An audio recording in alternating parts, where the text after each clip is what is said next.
Greve dos caminhoneiros chega ao terceiro dia e começa a afetar serviços em todo o país. Na região já falta combustível nos postos. E o Procon realiza fiscalização para evitar abusos no fornecimento de combustível ao consumidor. Na Assembleia Legislativa, a aprovação da redução da cobrança de taxas para o microempreendedor. Na terceira reportagem da série Venezuela, à beira do abismo, vamos conhecer a luta dos imigrantes por um recomeço fora do país. E no esporte, mais uma derrota do Tigre, desta vez fora de casa contra o Fortaleza, líder da competição. As notícias de Criciúma e do sul de Santa Catarina você confere a partir de agora, no ar pela TV Primavera, Informe Região.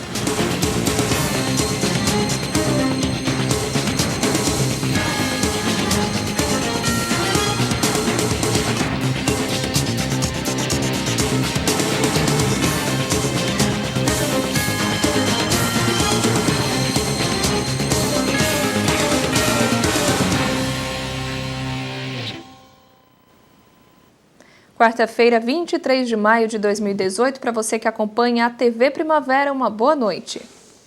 Pelo terceiro dia seguido, os caminhoneiros continuam protestando em rodovias federais e estaduais em todo o país. A reivindicação é pela diminuição do valor dos combustíveis. O Alexandre trabalha com transporte de cargas particular. A última vez que ele abasteceu o caminhão foi na sexta-feira. A carga está carregada, mas ele nem quis encarar a viagem. Não tem mais como. Fui abastecer meu caminhão sexta-feira, R$3.000 para encher um tanque. Mais o pedágio, eu vou para Brasília de graça. Eu vou chegar. Se eu sair hoje daqui e for para Brasília e voltar, vai me sobrar R$1.500. R$1.500, pode parar o caminhão. Claro, se não estourar pneu, manutenção, nada. Agora, se estourar um pneu, quebrou o caminhão, não sobra nada. E essa é uma reclamação da maioria dos caminhoneiros. Com mobilizações nas rodovias federais e em alguns pontos de rodovias estaduais, eles protestam contra a disparada no preço do diesel, que faz parte da política de preços da Petrobras, em vigor desde julho do ano passado. Em todo o Brasil, até a manhã de hoje, pelo menos 17 estados realizam protestos. Aqui em Santa Catarina, há 30 pontos de bloqueio contabilizados pela Polícia Rodoviária Federal na BR-101. Nesses pontos de bloqueio, nenhum veículo de carga consegue passar. Os caminhoneiros pedem o apoio da população. Nós estamos fazendo o que nós podemos, né? Agora, se a população também não ajudar, não tem como. Mas, graças a Deus, está todo mundo ajudando.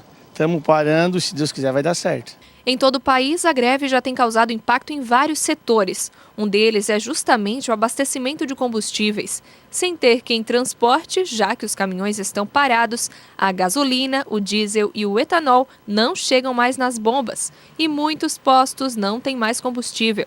Desde cedo, muita gente encarou as filas para garantir o abastecimento antes que tudo se esgote. Está tendo uma paralisação de caminhoneiros, né? Então, por esse motivo, é quase certo que vão ficar sem combustível. Então, eu vim enfrentar a fila. Eu vim para garantir a gasolina, né? Para não ficar sem. E mesmo tendo que enfrentar a fila com esse impacto causado pela greve, a população apoia. Tudo quanto é coisas que o ser humano precisa é por via de transporte. Então, como o óleo diesel está muito caro, o combustível muito caro, tudo isso contribui, né, para o aumento da gasolina. E realmente a gasolina está muito cara. É um absurdo, né? Os caminhoneiros estão certos, né? Tem que aderir à greve mesmo e ficar até baixar, né? Na região, muitas instituições suspenderam as atividades devido à falta de combustível. Em Criciúma, Unesc, Exucre e Uniaselv não terão aulas nessa noite. Além disso, as prefeituras também estão racionalizando os serviços. O governo do município de Criciúma, que manifestou apoio à mobilização dos caminhoneiros, vai manter a partir de agora apenas os atendimentos essenciais, para evitar gastos de combustível até que a greve acabe. Treviso, Içara e Uruçanga também anunciaram redução nos serviços. Os serviços da saúde, né, a quimioterapia, a fisioterapia, o essencial da saúde continua. E da educação também, que são os alunos indo para a escola, etc. O que vai parar, então, são os serviços secundários de obras onde utiliza o maquinário pesado da Prefeitura de Criciúma, haja visto que é um grande consumo de combustível nessas máquinas. Na terça-feira, o governo federal anunciou que será zerada a CID, que é a contribuição de intervenção no domínio econômico, uma das taxas que incide sobre o preço do diesel. Mas os caminhoneiros afirmam que a medida não é suficiente, já que o impacto sem a taxa é muito pequeno diante do valor repassado ao consumidor. Sem redução nos preços, a greve continua.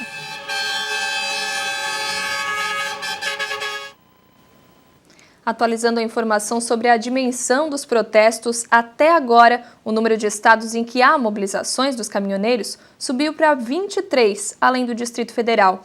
E em Santa Catarina já são mais de 40 pontos de mobilização nas rodovias federais.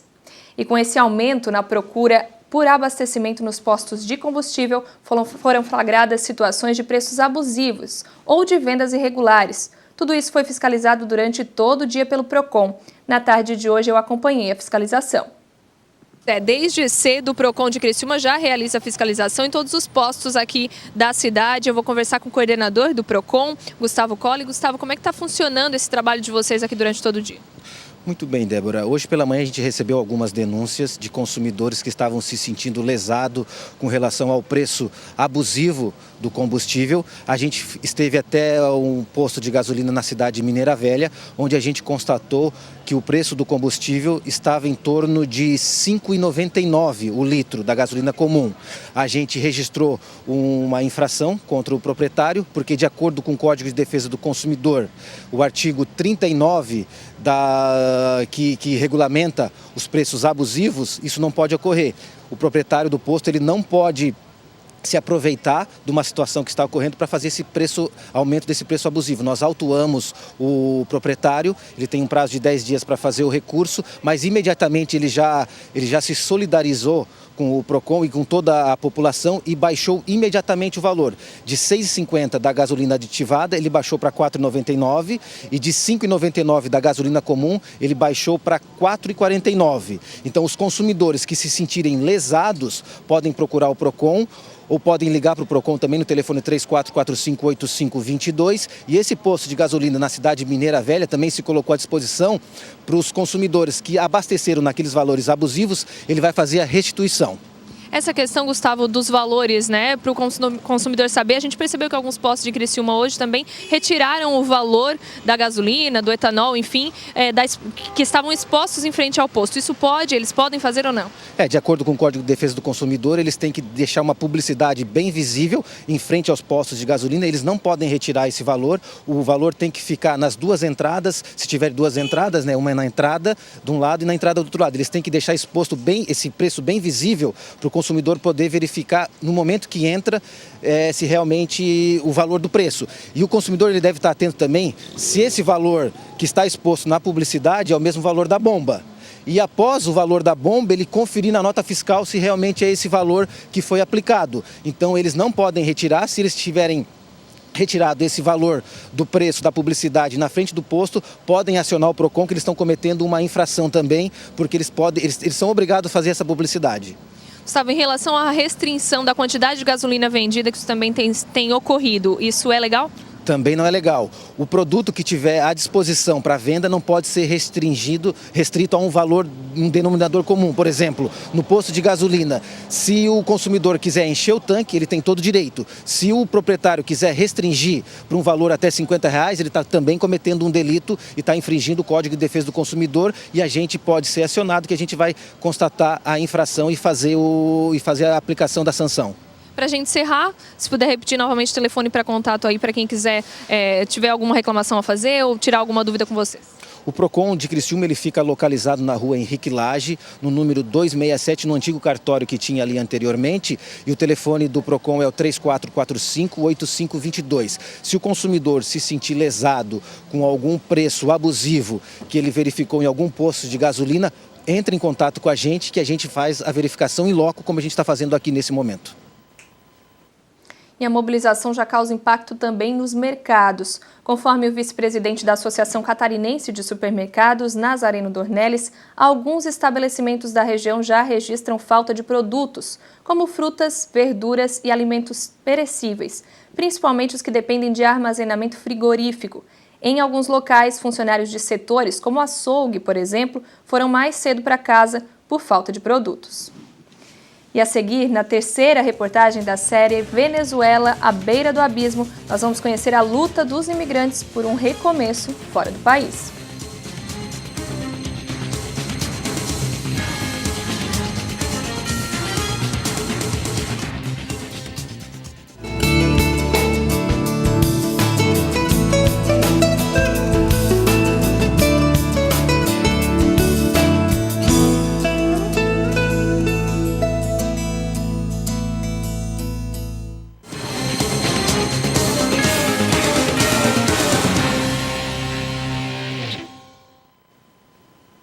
Na Assembleia Legislativa, os deputados aprovaram um projeto que prevê a redução da cobrança de taxas para o microempreendedor.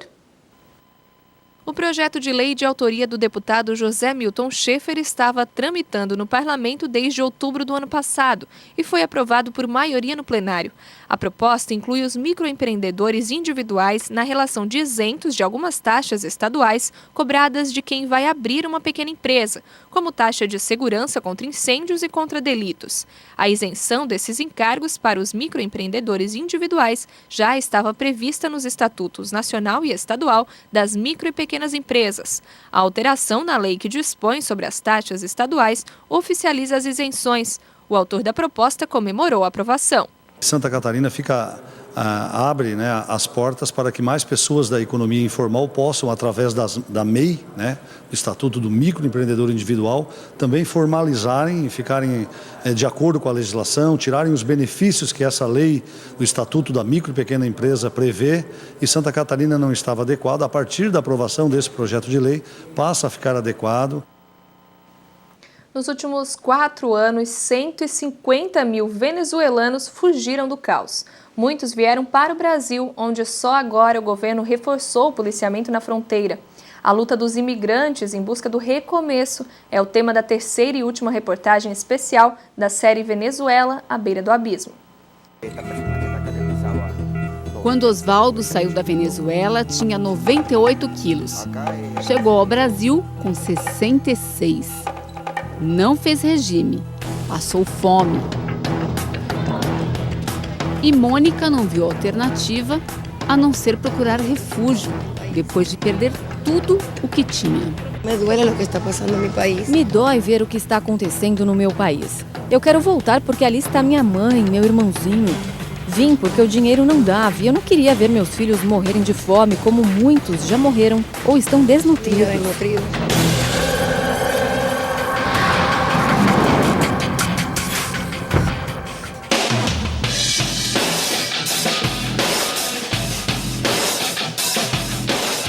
As histórias se repetem.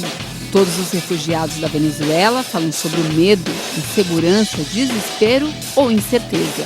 Há muitos profissionais aqui em esta praça. Muitos. Madres, padres de família. Há muitos profissionais aqui nesta praça, muitos. Mães e pais de família que necessitam da ajuda das pessoas que têm que defender os direitos humanos. Porque este é um direito universal que nós merecemos. Direito à vida, direito ao trabalho. Direito à vida, direito ao trabalho. Eles saíram de um país onde o presidente recomendou que, para acabar com a fome, as pessoas criem galinhas e comam ovos. Ou para ouvir um representante do governo dizer que a falta de papel higiênico foi provocada porque o povo está se alimentando melhor. A ONU informou que nos últimos 4 anos, quase 150 mil venezuelanos pediram asilo em outros países. Eles fugiram de uma região marcada pela fome e a violência. Hoje, Caracas é a capital que tem o maior número de assassinatos no mundo. No ano passado, foram 14 mil. A maior parte dos refugiados veio para o Brasil. 40 mil conseguiram atravessar a fronteira e chegaram em Roraima. Alguns também vieram para São Paulo e foram distribuídos em centros de acolhida, como esse localizado em São Mateus, na zona leste da capital. Nós temos cerca de 350 mil habitantes, nós temos mais de 40 mil pessoas venezuelanas dentro da cidade. E você imagine também que nós estamos 200 quilômetros da fronteira e 800 quilômetros da cidade maior, que é Manaus. Então, as distâncias no Brasil elas são muito grandes. E nós chegamos no nosso limite. A cidade de Pacaraíma, ao norte do estado, é a que mais sente os impactos dessa crise. Mas quando chegam, a situação não muda muito. Eles vivem em abrigos improvisados, brigam por um prato de comida e até por um copo de água. Não é só um tema de insegurança, sino um tema de carência absoluta de alimentos, de medicamentos, de todo tipo de insumo que permita o mais básico da subsistência humana. Além da fome e do abrigo, a saúde de quem chega agravou a situação do sistema público do Brasil. Nesta maternidade de Boa Vista, em Roraima, as equipes médicas agora têm o desafio de fazer o parto das venezuelanas. Porque não há recursos para atendê-lo amanhã. Não tem condições de dar à luz lá. Não tem remédios, nem comida, nada. Em 2016, quase 290 venezuelanas deram à luz na maternidade Nossa Senhora de Nazaré, em Boa Vista. No ano passado, o número dobrou. O que mais preocupa não é a quantidade, e sim o estado de saúde dessas mães. Os problemas nos partos são causados principalmente pela falta de pré-natal, acompanhamento médico e controle de doenças como hipertensão e diabetes. Segundo a Secretaria de Saúde de Roraima, dos 572 partos de venezuelanas feitos no ano passado, mais de 200 foram de alto risco. A alternativa tem sido espalhar os refugiados pelo país. A Prefeitura de São Paulo aceitou acolher, dar trabalho e melhor qualidade de vida para essa população. Eles passaram a receber até aulas de português. Eles estão mesmo solicitando esses cursos de português, porque eles têm toda a disposição de buscar uma vaga no mercado de trabalho e dessa forma a Prefeitura colabora com eles para que eles possam ter também a oportunidade aqui na cidade de São Paulo. Quando se reuniram em Brasília, o presidente colombiano Juan Manuel Santos e Michel Temer defenderam a pacificação política da Venezuela. Pediram que o governo de Nicolás Maduro aceite ajuda humanitária oferecida por vários países para enfrentar a escassez de produtos básicos. A China quer fazer parte desta corrente, mas, pelo que se diz, com objetivos econômicos. Na contramão dos que segregam os imigrantes, diferentes grupos e pessoas têm se mobilizado para acolhê-los da melhor forma possível. ONGs e voluntários fazem parte desse processo. Eles ajudam da forma que podem. Muitos tiram do bolso o que é preciso para ajudar quem nem conhece. Nós trazemos felicidade para muitas pessoas que estão em uma situação muito triste, desolada. Você sabe, abnegadamente hoje nós lhes trazemos um pouco de alegria. Eu espero que esses voluntários tenham todas as coisas que precisam para ajudar as pessoas desabrigadas. Às vezes as pessoas olham para nós com desdém porque nós vivemos nas ruas e porque nós comemos do lixo. E quem está no Brasil há alguns anos, como a Yasmin, também faz o papel de voluntário. Ela arrecada os remédios básicos que manda para a Venezuela. Ajuda quem precisa de tratamento médico, para amenizar, pelo menos de imediato, a dor de quem mora em um país à beira do abismo. Esses remédios aqui são para minha família, para umas pessoas que eu também estou doando, que estão sofrendo de epilepsia e estão tendo convulsões e não tem remédio na Venezuela. Venezuela se constituye en un Estado democrático y social, de derecho y de justicia. Todos podemos producir. Compramos medicina, no comemos, no te alcanza, o come lo que pueda. 4 de la mañana hasta las 6 de la tarde y no compré nada.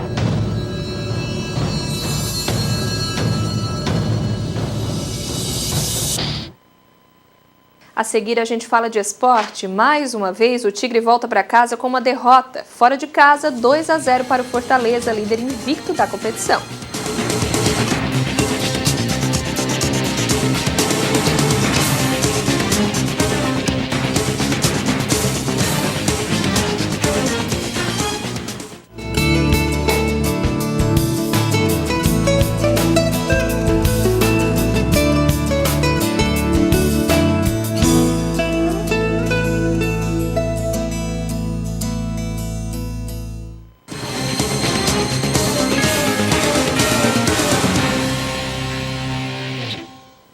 E agora a gente fala de esporte. O Criciúma volta para casa com mais uma derrota, desta vez contra o Fortaleza, líder da Série B do Campeonato Brasileiro. Com essas, são 6 derrotas até agora em 7 partidas disputadas.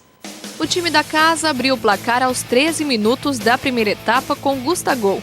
Jean Patrick avançou e cruzou. O defensor Nino desviou, mas não conseguiu afastar. O atacante apareceu livre e cabeceou para o fundo das redes. Aos 20 minutos do primeiro tempo, Fortaleza quase ampliou com Felipe. O volante recebeu cobrança de escanteio e arriscou de longe, mas o goleiro Luiz fez uma grande defesa. O Fortaleza quase fez o segundo aos 38 minutos da etapa inicial com Christian contra. Após cruzamento de Dodô, o zagueiro cabeceou tentando desviar e a bola bateu no travessão. No início do segundo tempo, aos 6 minutos, os mandantes tiveram mais uma chance com Gustavo. Jean Patrick cruzou, o atacante subiu sozinho e cabeceou, mas a bola foi para fora. A primeira chance do Criciúma surgiu apenas aos 14 minutos da etapa final, com Zé Carlos. Depois de cruzamento de Luiz Fernando, o atacante cabeceou, mas o goleiro Marcelo Boeck defendeu. E aos 42 minutos, o Fortaleza fez o segundo gol, com Leonan. O lateral aproveitou uma bobeira da zaga adversária e mandou para o fundo das redes. O Criciúma reclamou alegando impedimento, mas o lance valeu. Fim de jogo, 2-0 para o Fortaleza, que continua invicto na competição e segue na liderança. Já o Criciúma soma 6 derrotas em 7 jogos. Até agora foi só um ponto, com um empate, em casa contra o Juventude. O Informe Região vai ficando por aqui. Uma boa noite para você e a gente se vê amanhã, se Deus quiser. Até lá!